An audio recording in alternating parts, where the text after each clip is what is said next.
மகாபாரதத்தில் கண்ணன் கலங்கி நின்ற இடம்.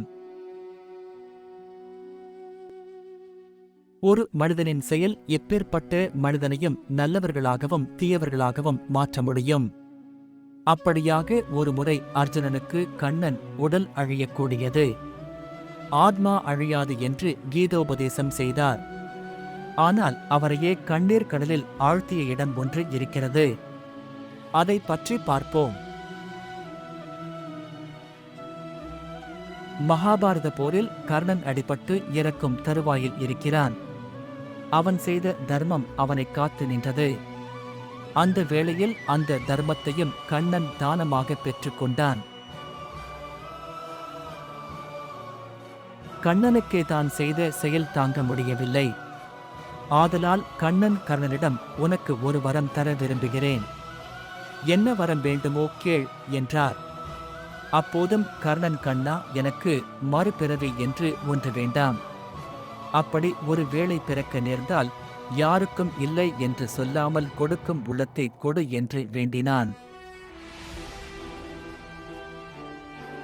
அந்த பதிலை கர்ணனிடம் கேட்ட கண்ணன் அழுதை விட்டார். இப்படி ஒரு நல்லவனா என்று தாங்க முடியவில்லை.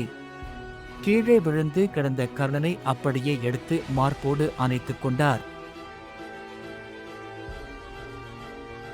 கண்ணனின் கண்களில் இருந்து கண்ணீர் பெருக்கெடுத்து ஓடுகிறது. அந்த கண்ணீரால் கர்ணனை நீராட்டினான்.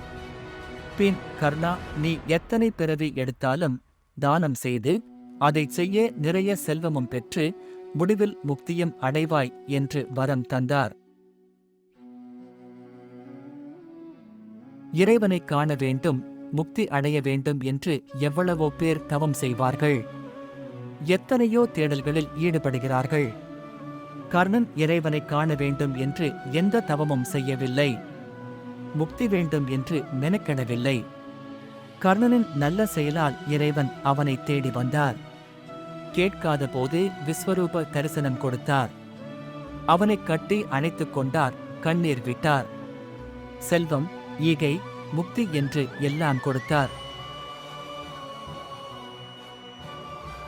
நாமும் கர்ணனைப் போல தானம், எளியவர்களுக்கு உதவுதல், தனக்கு உதவி செய்தவர்களுக்கு நன்றி மறக்காமல் இருத்தல் போன்றவற்றை கடைபிடித்தால் இறைவனை தேட வேண்டிய அவசியமில்லை. அவர் நாம் இருக்கும் இடம் தேடி வருவார்.